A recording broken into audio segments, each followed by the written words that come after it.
जैसे कि हमने आइसोमॉर्फिज्म का आपको बताया कि isomorphism is the formation of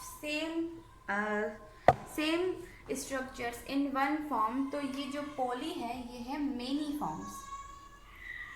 many form means one compound can exist in more than one form. ठीक है, जैसे कि अब कैल्शियम कार्बोनाइट है, या फिर जैसे हमारे जो ओर्स हैं, जैसे कि मैग्नीशियम के ओर्स होते हैं, कैल्शियम कार्बोनेट के ओर्स होते हैं, तो वो एक से ज़्यादा जो होते हैं उनकी कंपाउंड्स में पाए जाते हैं। जैसे कि कैल्शियम कार्बोनेट जो है वो दो फॉर्म में मिलता है, एक कैल्साइट और दूसरा एरेगोनाइट।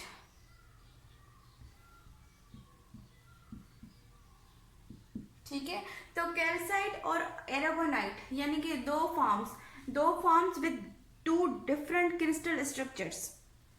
कैल्साइट जो है इसका ट्राइगोनल स्ट्रक्चर होता है, while the aragonite has the orthorhombic।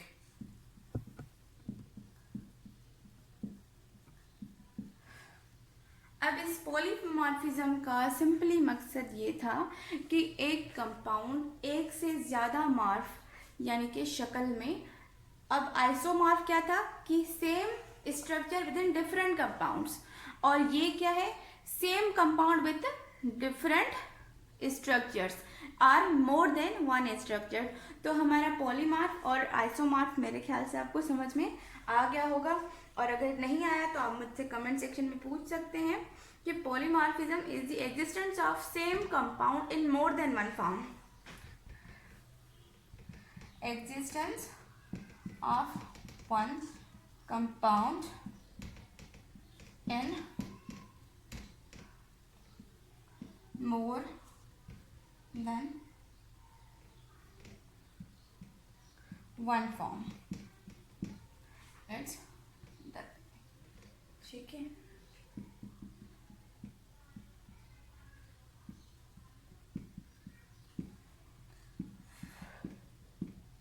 Existence of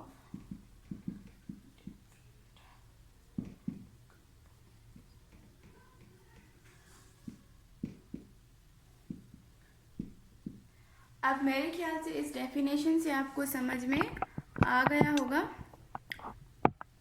ठीक है, तो इस डेफिनेशन के हिसाब से मेरे ख्याल से आपको समझ में आ गया होगा कि पॉलीमॉर्फ जो होते हैं वो एक कंपाउंड के डिफरेंट स्ट्रक्चर्स होते हैं, डिफरेंट फॉर्म्स होते हैं, और ये ज़्यादातर ओर्स में पाए जाते हैं। जैसे कि मैग्नीशियम के ओर्स हैं और जो इनके कैल्शियम कार्बोनेट के ओर्स हैं।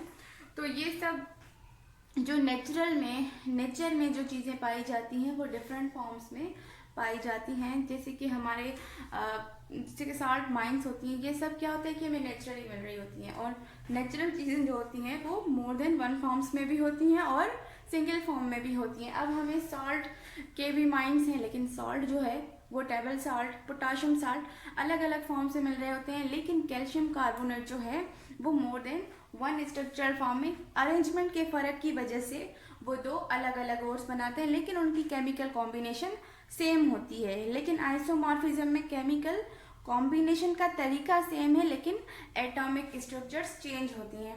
तो ये थी आज की मेरी वीडियो। अगर आपको पसंद आई हो तो लाइक करें, शेयर करें। Thank you.